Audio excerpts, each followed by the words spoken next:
Welcome to the Graphisoft Podcast. I'm your host, Nathan Hildebrandt, and today I'm speaking with Sylwester Pawluk. And I'm really excited to have him here today because I have never got the chance to meet Sylwester in person. I've met a lot of people from Graphisoft headquarters in my time. And Sylwester, it's really great to have you here today. Thank you for having me, Nathan. So Sylwester, obviously there's been a lot going on over the last few years with COVID. There's been a lot of changes occurring across the Graphisoft management team. For those that don't know or haven't met you before, how long have you been working with Graphisoft? So it hasn't been that long, although I keep saying that. If you think about when I joined, which was April 2022, well, that's almost 2 years now.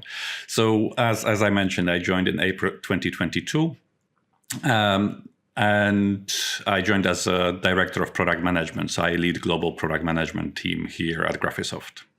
Now, before we delve into your role and the tasks that you perform within Graphisoft as your role as a director there, it'd be really interesting to understand a little bit more about your history and your past in terms of where you've come from, because it's a little bit different compared to most of the other employees in Graphisoft headquarters. Do you want to share with the listeners today a little bit about your history and your roles you've had throughout your career? Absolutely. So originally, I'm from Poland, but in 2005, I moved to UK. And I always say that I accidentally stayed in UK for 10 years. So this is something interesting. I only wanted to go and visit the UK for 3 months in 2005, but that turned into, as I mentioned, 10 years. And so that was just after high school. And I essentially loved the city. The city that I visited was Oxford, and I thought I'll have what we call a gap year between high school and university. And then with that gap year, I thought I'll find a job just to keep myself up there, just to keep myself busy as I'm doing the sightseeing and traveling around UK. So I applied for so-called internship jobs because I was between high school and university, so I get that opportunity to do that. And it was quite secretive when I first applied for it. It was through the agency. So agency was doing the recruitment, and I didn't really know what that was. They didn't tell me for which company, and they asked me all of those different questions. And in the end, when they offered me that internship position, it turned out that it was for Google, which I thought, oh, brilliant. So I stayed as an intern with Google for a year, but then I thought, hey, if I'm already here for 1 year, why don't I stay for another year and then I go back to Poland? Because everything was great. The Google is a fantastic company. But maybe going back a little bit, what I was doing at Google, it was a very interesting project. It was Google Books project, although not many people might actually know about this. Essentially what it is, you can go online, if you type Google Books, you are presented with a search as usual, but then you can search through millions of books and actually read them online. The caveat here is that those books are relatively old because of the copyright. So if you want to read those books, you can read them in full, but those are a little bit older. And so the whole project, the reason why it was set in Oxford was because Oxford has the biggest library in the world. So it's called Bodleian Library. And over there is around 9 million books. So that's why Google set up a small office over there. And the task for people was to scan those books, digitalize those. My task was to look more after the hardware, after the machines. So you've come from a world where you're working for Google and you're responsible for managing the hardware to scan 9 million books. Can you tell me, was there any way in which did you learn, because of the menial task that actually is, right? It's not a simple task by any means. Mm-hmm. And we all know as humans, when we are tasked with something that's menial, we find ways around things or optimizing our processes and ways in which we work. In that time that you were spent doing that, apart from kind of going to yourself, let's take a bit of time out to read some books while we're going here. Mm-hmm. Did you find any ways you could, speed up the process or make it more automated, or, what was there any kind of innovation that you had to kind of come up with to, make that process a better process. Absolutely. If you think about the process itself and going back to when it actually happened, it was 2005. The way that it looked like from the very beginning was quite innovative. Google would transfer those books into a certain location that was actually undisclosed on the track. Then those books, just imagine those books were very, very old. So we are talking about 200, 300, 400 years old books. So the care that you had to put in order to really make sure that those are not damaged had to be there. And all of those books obviously had to have some kind of metadata. Then the scanner operators, those would put those books on specific cradles, and then they would scan it. The interesting part of it was that as we were going through those thousands and then millions of books, there were obviously opportunities to improve the overall process. So what we started with at the beginning, with going into, let's call it a checking station that was 100 meters away from actual scanning stations. Small things like that, where we decreased the distance, looking at the overall workflow and seeing where do we spend the most time and how this time can be cut, which actually, if you think about that, it relates perfectly to how software development is done. If you look at where, from lean perspective, where the waste is, and you identify that waste, you can really come with some very interesting optimization to the whole process. And again, that's very easily transferable to software development. But we can talk about that later as well. So moving on, you've taken this approach where you've gone, I'm going to take a little internship and, a 3-month, trip to the UK from your home country. Where did your journey in your career span from after your experiences in Google? Mm-hmm. So, as I mentioned, I went straight after high school. So obviously there was always university for me, and I really wanted to go to the university. But as it turns out, Oxford has, some might say good university. So what I decided to do, and it was just like that. And Google was fully supportive of that as well. If I was already there for 2 years, why don't I just go ahead and study over there? And I think with that support from employer, it was very, very easy for me to start my higher education journey and also continue to work for Google and continue to be involved in this project.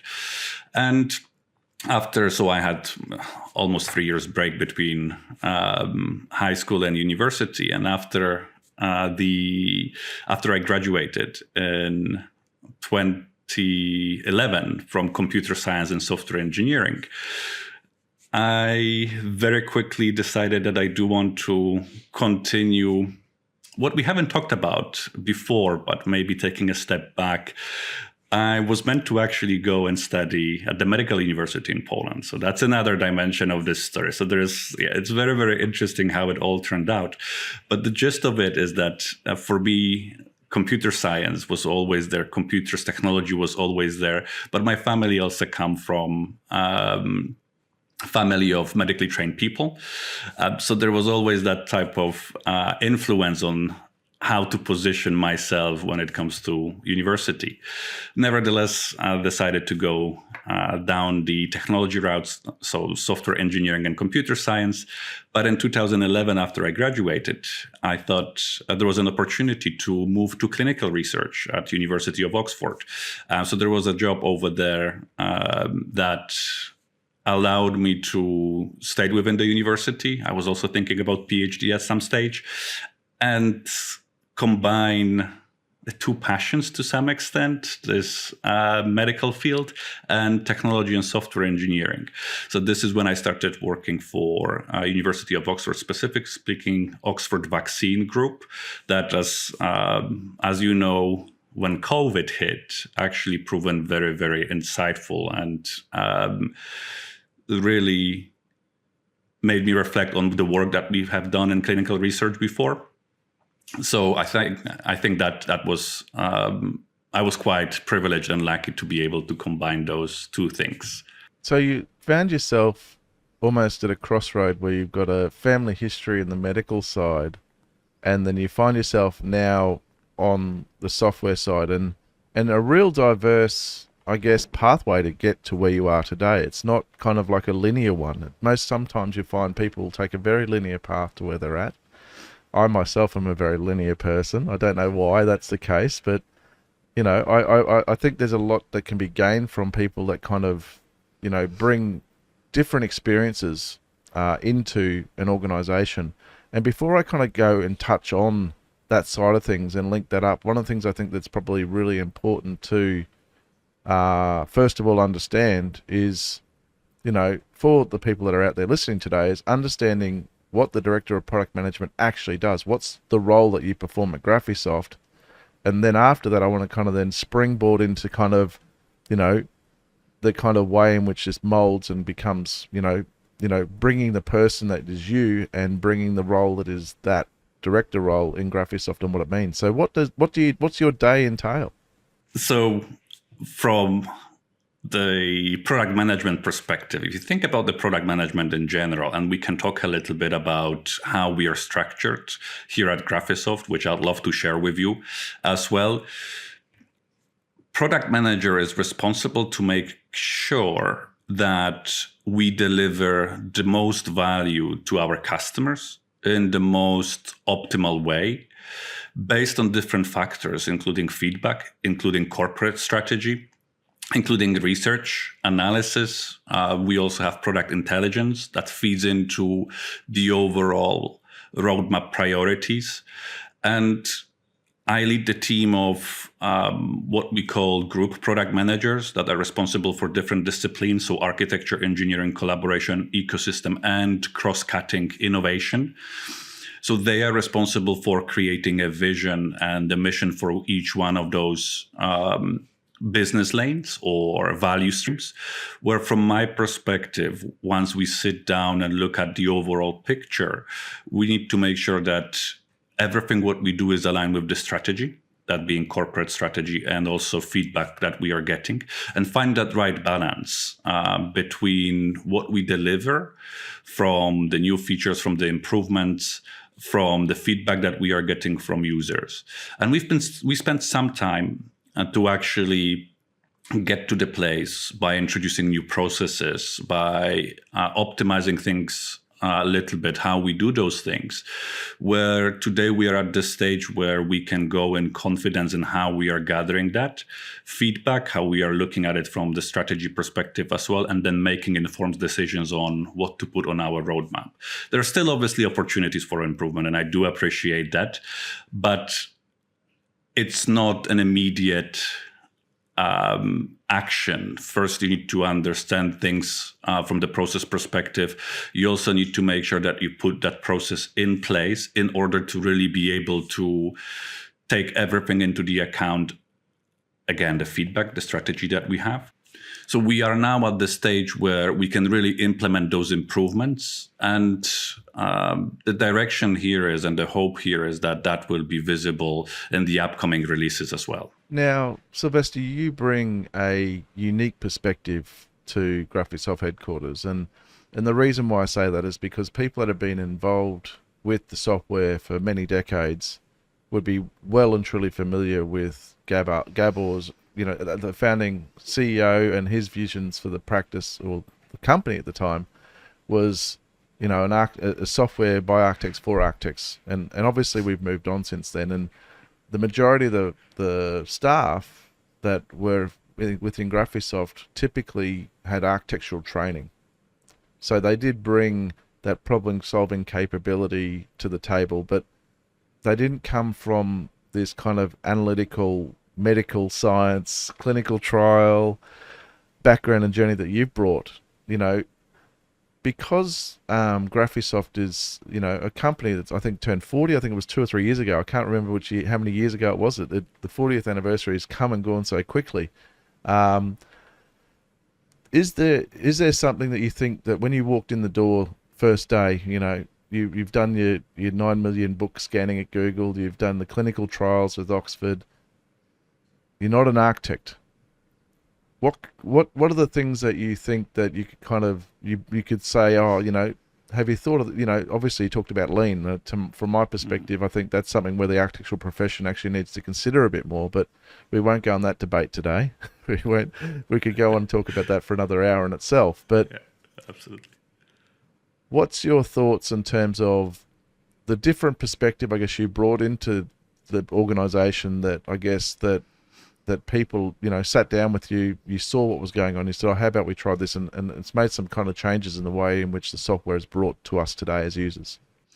So before I go and dive into this question and then answer it, I also want to make sure that people understand the journey after the clinical trials, because I think that also showcases and emphasizes on why I actually joined Graphisoft in 2022. So after leaving University of Oxford, I actually joined a big corporate, GE, so General Electric.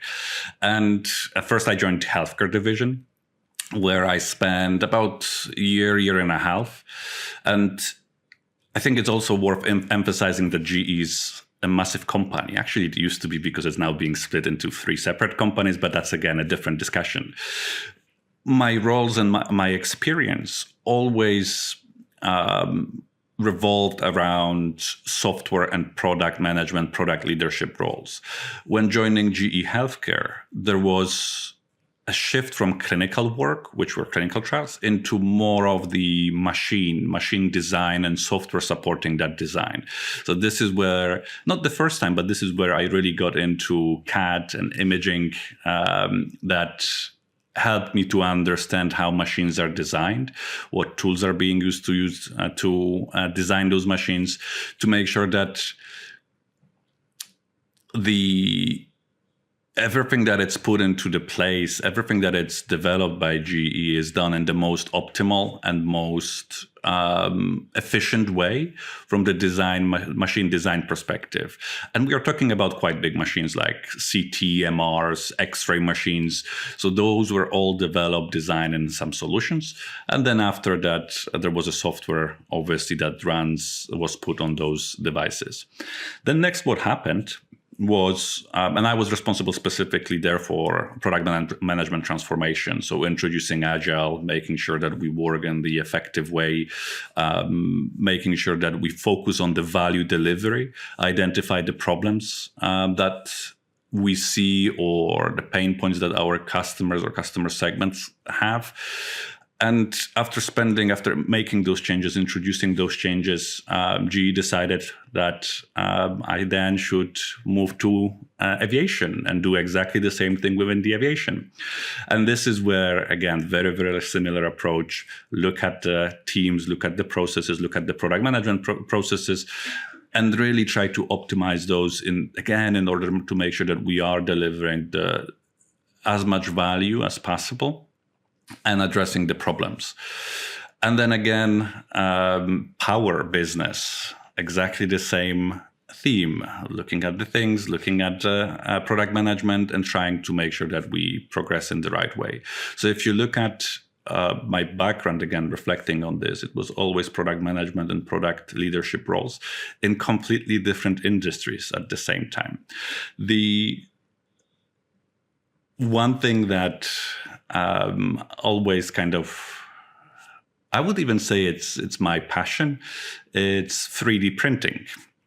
And then designing the models and printing it off for, well, right now, mostly my son. So I have a 3-year-old. Actually, he's going to be 4 soon. And he loves trains. So I've designed some solutions to automate creation of the tracks.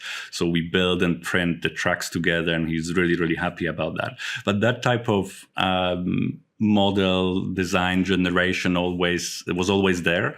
And 3D printing just now is becoming really a thing more and more. So when the opportunity came in 2022 to join Graphisoft, I could relate already to the design from a very different perspective. That's for sure. But then at the same time, looking at my past experience, where my responsibility was really to focus on the product management, the processes, I was quite happy to accept this opportunity and look at how I can apply my skills in another industry, in the new industry that is AEC industry. Now, you've only been with Graphisoft a very, very short time. In terms of, and we talked about it being, 2 years now, nearly. It's coming up to 2 years. Have you played much with the software yet? Have you found yourself a favorite feature? Like, are you printing 3D tracks out of Archicad using STL files, or we're using another software for that? It's always easier using another software to do 3D printing, but I should probably cut that bit out.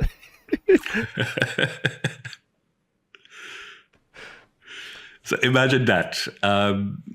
I think it was a little bit over a year ago when I started, after I joined, I really started exploring Archicad and how it works, and specifically got into the Morph tool, because I thought I can go ahead and design whatever I want in that tool, and it is possible, and I enjoy that a lot. So it's a fantastic tool for what I wanted it to do. So just think about simple design modeling, making sure that your model is correct, making sure that it makes sense when you put it into the slicer after that. So you obviously export it. I use STL.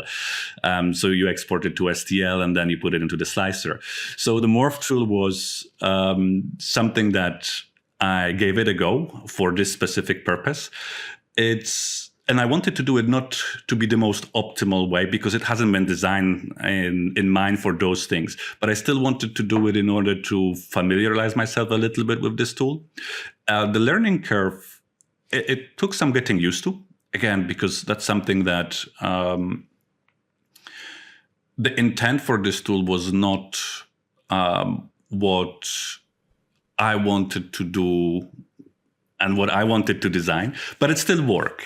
It still worked, and as I mentioned, exported it to STL. So the first track, and very, very simple tracks that I put together with my son, I showed him actually in Archicad the model, and he was very excited about that. We printed it off, like a slicer, printed it off, and he was very happy about that. So yes, it is possible.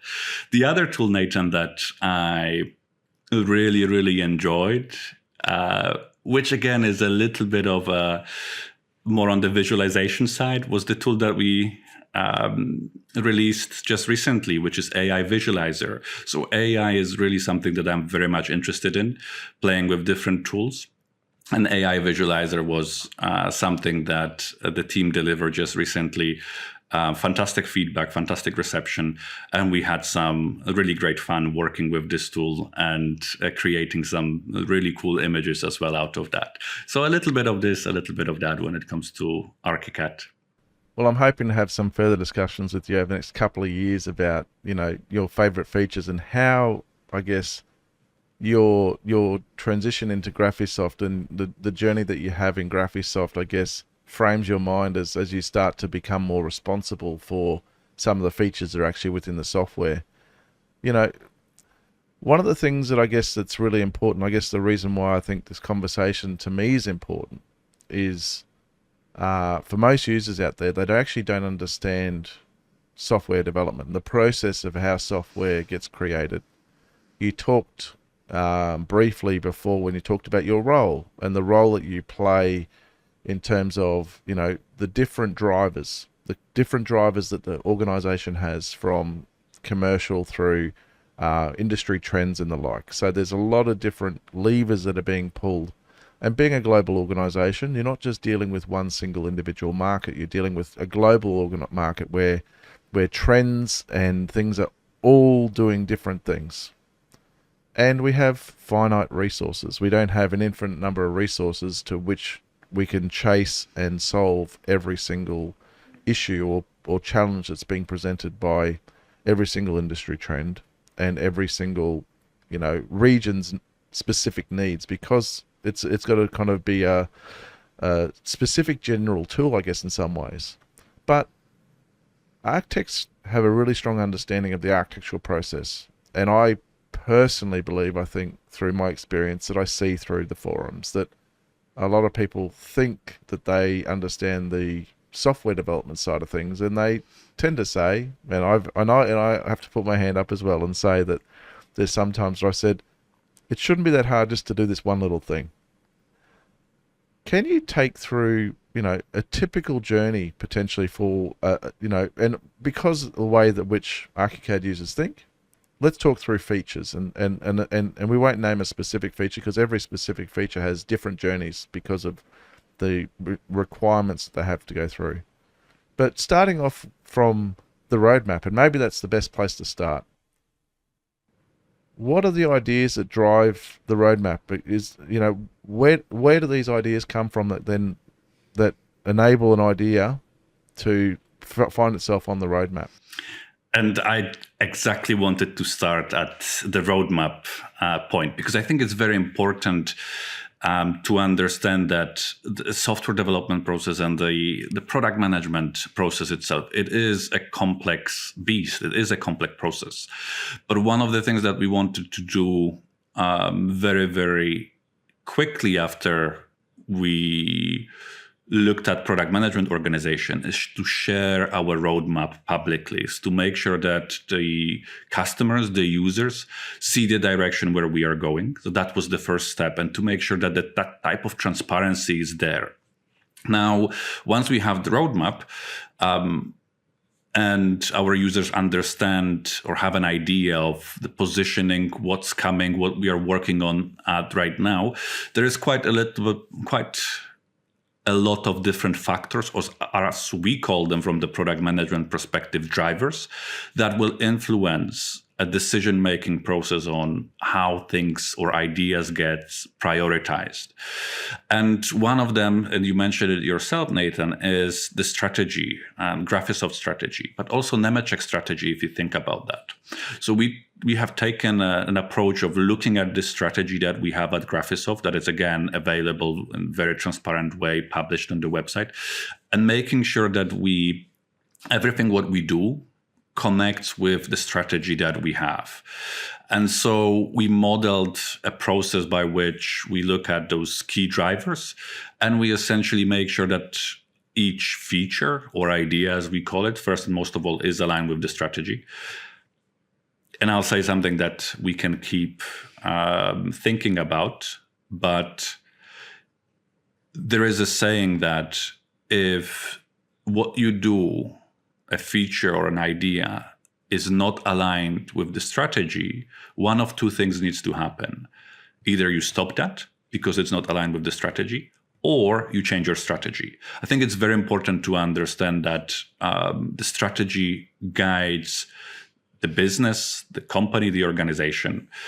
Now, when it comes to specific feature, it may actually come from different sources. So there is a top-down approach, again, roadmap priorities, business outcomes that we need to focus on, and that will get prioritized in the right way. But there is also what we call a bottom-up approach. So any feedback coming from anywhere, including software engineering organization, UX researchers, anyone within the organization, or most importantly, outside of the organization, can actually come up with an idea and try to influence on how that goes into the roadmap. So one of the things that happened just recently, one of the people at Graphisoft, that it's not product management, had this really, really unique idea of improving the onboarding process that we have. So when you go and download the Archicad and you start to install the Archicad, what you're actually presented with when that happens. And that idea got very, very quickly into the roadmap, into the pipeline, and was set as one of the business priority as well. So this is what we are working on right now. So it only happened, I believe it was May or August this year, and we already started working on that in September. Another important aspect to emphasize is we are working in the quarterly cycles. So we don't release the software, or Archicad specifically speaking, because we do release BIM Cloud in the quarterly cycles. But another aspect to emphasize here is that we work in the quarterly cycles. It doesn't mean that we deliver all the features in one quarter, but there is an opportunity to actually look at our priorities every single quarter and adjust it, refine those priorities appropriately if we see a need to do that. So that's on the high level how we work, how we structure. So taking taking your role at Google again, and I like using Google as an example because, how lost would we be without Google Maps on our iPhones when we're going places? But essentially, your strategy sets out, you maps out your direction for you, which is, there's a Google, this is telling you a direction. Then some industry feedback or insights advise you that's not the exact path you need to take. So then you reroute. Is that a reasonable analogy to use in terms of that higher level thinking that sets the original path for the strategy behind the features that we see within the software, release after release? Absolutely. And again, if we reflect a little bit on this quarterly cycle that we have, it's quite evident that we are able to make those shifts, maybe not as flexibly as we would want it to do. If you think about the Archicad, it's a solution that has been there for almost 40 years. It's a desktop-based solution. It's not a cloud solution where we can just deploy and the users will always have the latest version, just like the BIM cloud. It's a solution that has history and heritage from the code and software engineering perspective. And reflecting a little bit on some of the valid comments that we have on the forums, that it should only take that amount of time to develop it in different circumstances where there is no 40 years of legacy. That might as well be the case, but you never know because you start on the simple workflow, but sometimes simple workflows require very, very complicated logics. But if you also add to all of that the legacy, and what I mean by legacy is the software engineering and the code legacy, if you go 35 years back, how things were done, where we are right now, that really, really impacts the velocity that we have with the team. And there is so many things that we need to think about in order to make sure that what we deliver, what we give to our users at the end of the day is with quality. But I like your analogy as well. Yes, absolutely. So if there is a feedback, there is an opportunity to reroute. And we now are getting into more and more the rhythm where hopefully customers and users will also see that improvements in how we can steer and how we can deliver on our commitments. But there's one other thing I think that's really good to discuss as part of this conversation as well. And, is over the last several years, Graphisoft actually has been progressively working on that older legacy code to upgrade it. And I do believe there was a presentation from 2022 or 2021 where they talked about the new architecture of the actual software and it getting rebuilt, essentially. So that is a project that's ongoing. Mm-hmm. And, I'm a fan of analogies today, but, the next thing you think about is that, when you buy a car, especially if you bought an older car, and then if you want to put in a brand new engine straight into that car, that's, is it going to be still a carburetor run engine, or is it going to be fuel injected? The second you put in that greater horsepower engine, can the chassis actually take the actual power itself, the tires, the brakes, the handling of the vehicle? So that's the other challenge that I guess is the fundamental thing to understand.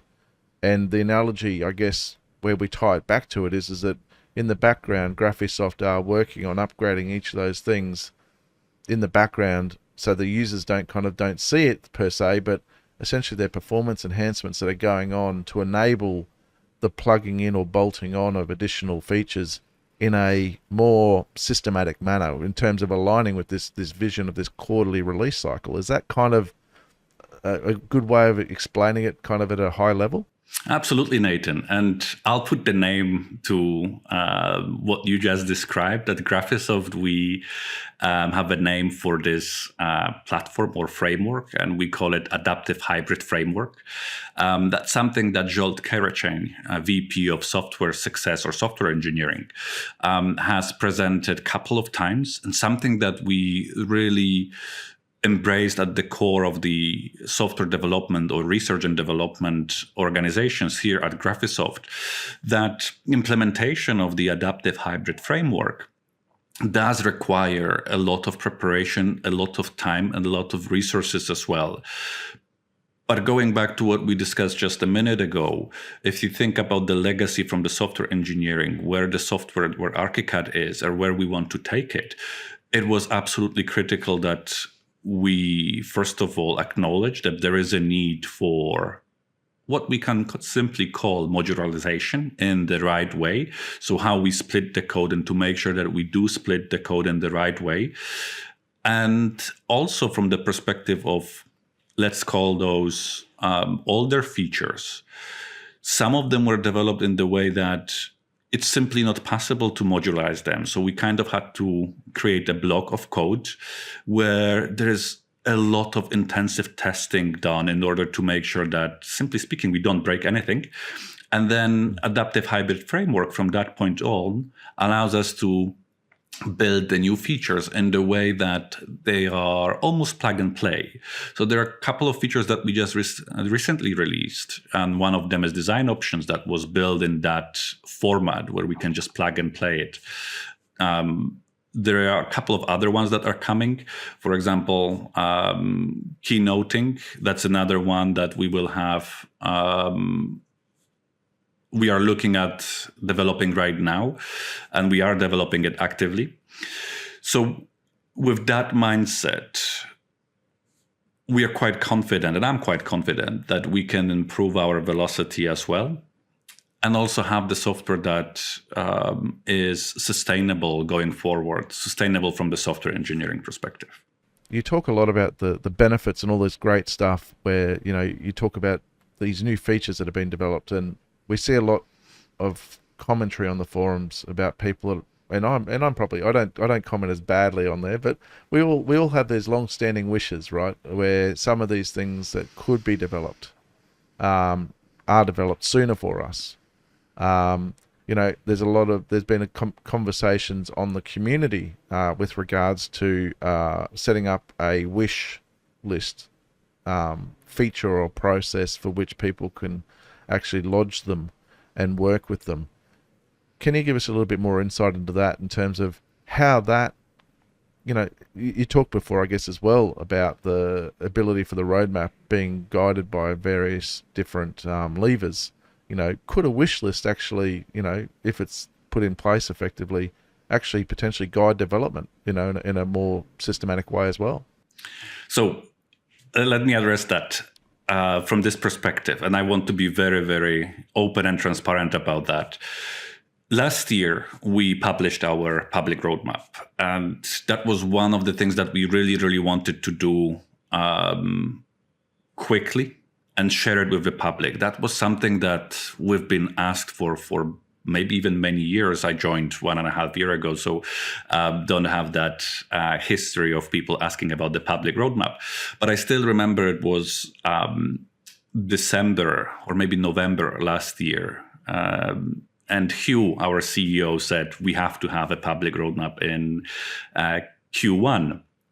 And that's something that, coincidentally or not, Holger from the product success organization, he was already researching, he was already putting the ideas together, and he drove that public roadmap publication into the light in Q1. And that was the first step in the transparency, from the transparency perspective, to really share it with the public. The intention always was, and still is, to make it interactive. And there is a huge value in making sure that we are getting that feedback in what I call quantifiable way. So where we do see what we are working on, the reception that is getting, and how we can utilize that in order to make sure that we have the right inputs and the insight, and those contribute into how we prioritize our things or our roadmap, our initiatives and features. That's absolutely critical. Now, we also want to do it in the way so there is no manual transcription from the public roadmap into how it goes into the product management process that I just described a few minutes ago. This is absolutely critical to get that feedback in the automated way, in the direct way, so we can then include it from the perspective of the insight into our thinking, how we want to prioritize things. So it is something that we are driving, and we have another person now looking at that, Robert from customer success, customer engagement. He's actively working on the design from the perspective of the workflow, how this will feed into how the interaction with the public roadmaps of voting systems will feed into product management process. So that work is ongoing. It's something that we have a very good understanding on how we want to do it. And also, again, completely aligned, and from the feedback perspective that we are getting, that this is something that we need to have, and this is something that we will have. I think that's a really positive thing for the users out there that are listening and watching, depending upon which format they're watching or listening in. But say we're moving forward now, and we've talked about the roadmap, we've talked about the ideas, we've talked about that higher level thing. What's the process at the point once it's determined that yes, we're going to start investigating this feature further? What's the steps after it being on that roadmap as an idea?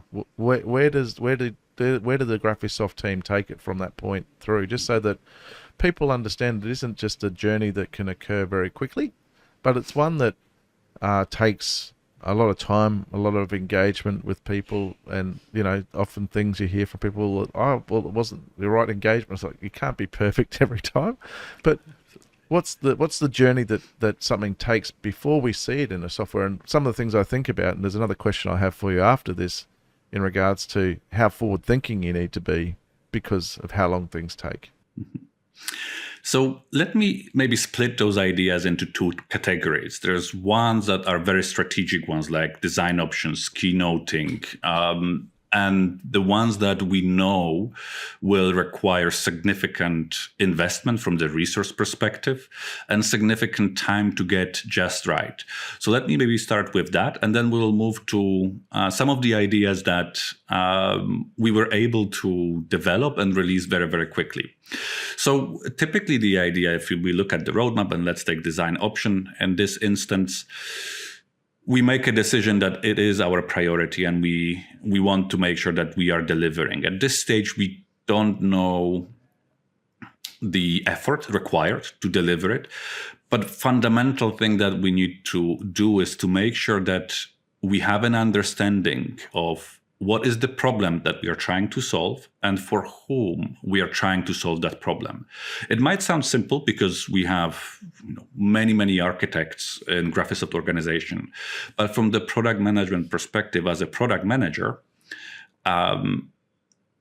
you almost need to disregard your domain knowledge and to make sure that, because you will be always biased. You're a product manager, you're an architect, you have an imagination on how things are doing. But just because you have that workflow in your head and you feel confidently that this is the right thing, it doesn't mean that it will work across the globe for everyone, or it will work for most of the customers. So one of the things that we do when we establish that this is what we want to focus on, we have, together with the UX team, we do extensive UX research. And there are different methodologies that can be employed here. So one of the things that UX researchers or designers do, they go and talk to the customers, different type of customers, do the user interviews to make sure that we really understand the workflows, make sure that we really understand the pain points that we are trying to address, so the problems in general. And we create, at the end of the day, a compelling value proposition for those customers or customer segments that addresses the problems that we discovered. And some of the problems that we knew that are there, but some of those problems also come to light during the process of user interviews and talking to our stakeholders. So that process takes quite some time. Imagine design options. We need to make sure that we understand the workflows in the US, in Australia, in Japan, Asia, Latin America. And it does take quite some time. And this is only on the high level. Once we have that understanding and we do have a value proposition, we know the pain points, we know the problems, we know how to address it with the value proposition. We are building all of those ideas around what's called, from the product management perspective, lean canvas. And that's the model that is being used here at Graphisoft that we introduced last year to focus on, again, the problem, the customer segment, the value proposition. Once we have the high-level understanding, this is when the software development leadership is involved tangibly. They're already aware that this is coming, but this is when the time is right to actually share with them the ideas, the workflows at this stage, so they can actually take it and look at the feasibility of it, look at the design, software architecture design, to make sure that we cover all the aspects from, looking at the legacy code that we have, looking at the cloud connections, looking at compatibility with BIMX, looking at DDSCAD as well. Can we do something over there? How will that connect? How this functionality will connect across the entire portfolio? And for the strategic initiatives like that, we need to get it right. There is no other way. And in order to get it right, we need to make informed decisions. And in order to make informed decisions, those decisions need to be driven by the data. It needs to be driven by the feedback that we are getting and by research that we are doing. And that takes time. Once we get into the development cycle, from not yet actually coding, but more from the understanding and looking at the software architecture design, this is when we can speed things up a little bit to understand how it works. And that is then put into the roadmap and product backlog, and then the development starts. And depending on the initiatives, it takes some time. It really, really does. It's not something that happens overnight. It's like something that just is it's like a good aging wine, I guess we could say. Absolutely. Now, looking into the future, and I think this is something that is really, really important, because you're in the side of product management. You've got your eye. You have a lot of different people reporting to you, bringing a lot of information to you. What's your thoughts on technology trends? There was a period about a decade ago where there was this whole thing about, computational design and the computers spitting out thousands of different ideas. Then we saw other platforms come out that kind of essentially showed that was a really big problem and a mistake, and I can see that as well. There's lots of people out there joking about BIM being a fad, and I don't think that's ever going to be the case. I think it'll actually mature and actually become of greater value to people across the industry. We've seen AI come out, and we could have almost a podcast on AI itself in terms of its benefits and negativities towards the architectural profession and the construction industry as a whole. And then we've even got the whole of the world and the way in which we live. But what are the things that you're seeing from a technology trend perspective that could impact architecture, in the next couple of years, in terms of some of the things that you're seeing out there? And you mentioned one that I really like, but I consider it already a solution to something. So AI, artificial intelligence, it's the trend right now that we see is just mind-blowing. The investment from the big players like Google, Microsoft, AWS, it's there. There are big bets put on artificial intelligence. But we also need to remember that AI is a solution. So it's a tool. So it's not a problem. It's not something that you can just, let's call it, take. You can, but the way that we are looking at it is the innovation. Let me start there. So consciously, we actually just established within my organization a new value stream, which is innovation and AI. So we are building that pipeline of the innovation, looking at what we already have within Graphisoft. And we have some amazing things happening from the innovation perspective, like Grid, Graphisoft Innovation Days. Those are happening on the quarterly basis, and transparently, AI Visualizer started over there. There are many features that we delivered through that innovation days at Graphisoft that very quickly transferred or were moved into production. So we need to think of it from the perspective of innovation and how we can establish and continue to be an innovative company in today's world. AI is very, very big part of it. And I think everyone understands that. That's why we emphasized and put an investment in that space as well. But from the AI perspective, we need to think about that not only from the commercial products perspective, like DDS-CAD, BIM Cloud, Archicad, BIMX, but there are also other dimensions when it comes to operations, when it comes to HR, when it comes to all the other functions that we have that AI can really, really help with to optimize things, to speed things up, to deliver the value. But going back into the architecture space, there are a couple of aspects that we are looking at and we are investing in. One of them, you already know, it's AI Visualizer. And that's something that we delivered just recently. The feedback, as I mentioned, is amazing from the people that got to experience and play with it. We actually have a little competition going on the forum to, upload the pictures and see the feedback of the individuals, of the people on those pictures created by AI Visualizer. Now, the other part of the overall building lifecycle workflow that we are looking at is documentation. So how does AI or how AI can help in documentation? It's one of those things that I know architects do all the time. And it's one of those things that it's not really creative part of the work that you guys do. It's something that is to some extent might be considered even a pain from the product management perspective and how we look at the value proposition, the pain and pain relievers. So that's something that we are investing in quite heavily, looking at how we can utilize AI to help with the documentation from the workflow perspective.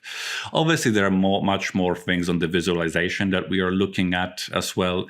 There is another aspect which it's quite close to me, considering my background as a software engineer and computer scientist, which is how we can look at AI from the GDL perspective.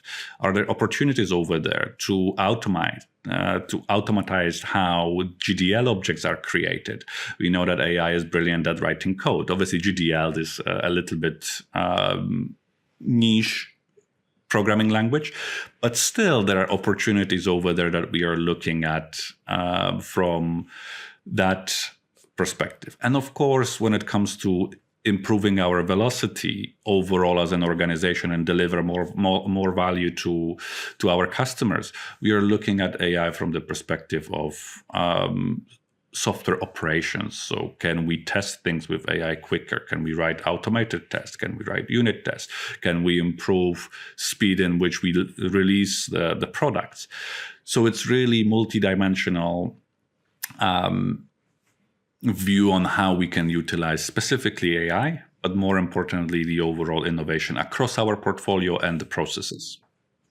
Stepping back into the role of an architect and seeing the industry trends that you're seeing from the software perspective, and you've got to see it a few years ahead of architects ourselves in terms of working. What are your thoughts on the role of an architect and the skill sets that they should have, in the future? Should architects learn to code? Should it be part of their role? Some people say it's going to take over their jobs. I actually don't think it will. I actually personally think that we have the scenario where essentially we're going to use these other pieces of technology to make our jobs easier, which we get to do things that we enjoy doing more. But do you think that architects should learn to code? What's your thoughts on that one? Direct answer, I don't think so. I really, really don't think so that architects should learn how to code. And reflecting a little bit what I mentioned is, and you can, Nathan, keep me honest here. I'm not an architect, but you're an architect. Yep. It's much more about what architect enjoys. It's much more about the creative aspects of the job, the uniqueness that they bring into the building, the project that they are working on.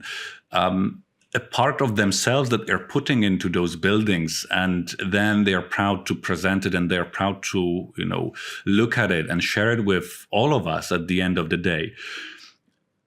And the way that they do it, how they do it, I don't think AI will ever get there. If AI gets there, we have a different problems to solve, but that's a different conversation. So I don't think that architects should learn how to code. What we want to do and what we want to make sure is that you get to enjoy all of those things that you like doing and give you maybe an inspiration, and take away all of those things that you don't enjoy doing, that you don't want to spend time on, like I mentioned just before, documentation. So with that, everyone actually gets to do what they want to do, gets to focus on what they enjoy. And at the end of the day, if you do something as a profession that you love doing, it's not just a job, it's a passion. No, 100% agree with that. I'm probably one of the only people that never actually learned how to code anything in GDL. I've actually relied on others, and I don't know if that's a good or a bad thing, but it's just the decision I made to go, I'm going to stay at the higher level, understand the strategy of putting together processes in a way in which are going to be beneficial for practices or other people that I work with. Now, being that you've come on this exciting journey, you probably never would have imagined yourself in a software development company that's based, not solely anymore, but it's in the AEC industry. It is still architecture as a centerpiece, but it does have all the other disciplines involved.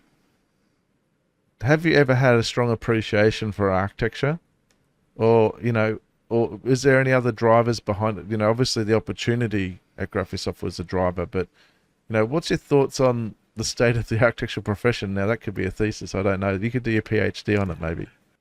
So I started my PhD, but then, the reality hit, the work, the things. So I think up until 2019, I was still officially a PhD student, but that's a different conversation. So going back to your question, Nathan, architecture.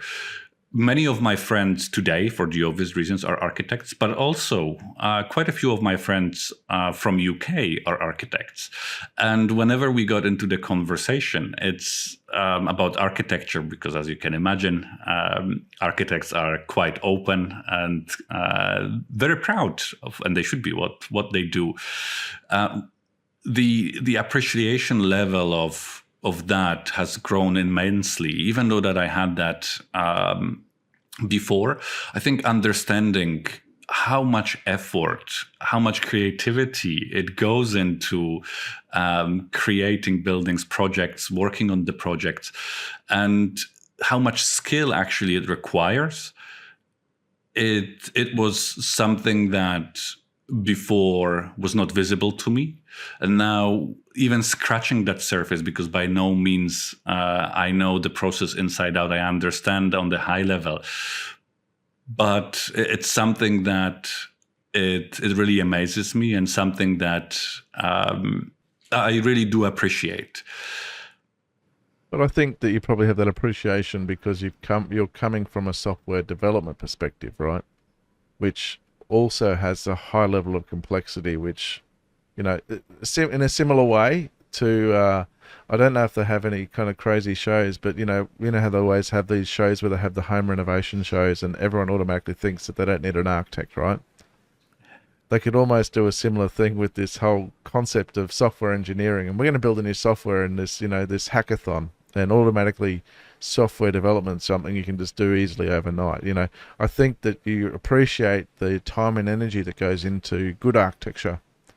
And I think from my perspective, and the reason for these conversations is so that people begin to appreciate the energies and efforts that go into the development of Archicad and other associated tools out of the Graphisoft company, and having those conversations. So before we end our exciting conversation today, I want to try and, I guess, highlight some of the hobbies and talents that the team at Graphisoft have outside of the work they do at Graphisoft. Now, you've already talked about 3D printing, but what are the other hobbies that you have that, I'd see you, getting up to on a regular weekend once you've left the office? So 3D printing is one of those, as you mentioned, and I can talk about that for a very, very long time. But there is another one that it's very, very close to me. It has been in my family for years, and it has been with me with small breaks for years as well, which is motorcycles. So I love motorcycles, and not the speedy ones, more on the what it's called the naked motorcycles. So without many electronics, or maybe the older ones. A little bit of building as well, a little bit of designing things as well from the different parts perspective. At this stage, plastic parts, depending on the material, so it doesn't have to be only that. But that has always been in my family for years. Ever since I remember, at home we had 2 or 3 motorcycles, and with a small breaks, I always had at least one motorcycle that whenever there was an opportunity. And as you start with the family, those opportunities are not that frequent. They don't happen that often because kids come, and first one, second one, third one. But I still do get to enjoy it on the regular basis, semi-regular basis nowadays. But that's something that I think will always stay with me for the rest of times. I've always found Polish people have been very mechanically minded. I know another Polish person I went to university here in Australia with, and he's always tinkering with his 4-wheel drives. But Sylwester, thank you very much for your time today. I hope that people that are watching and listening have gained some great insights into yourself, your role at Graphisoft, and some of the processes that occur in terms of software development. Thank you, Nathan, and thank you for having me. It's been a pleasure. I really, really enjoyed it, and talk to you soon. So I hope you enjoyed this latest episode of Graphisoft Talk. We'll see you in a month's time with our next episode. Till then, keep learning.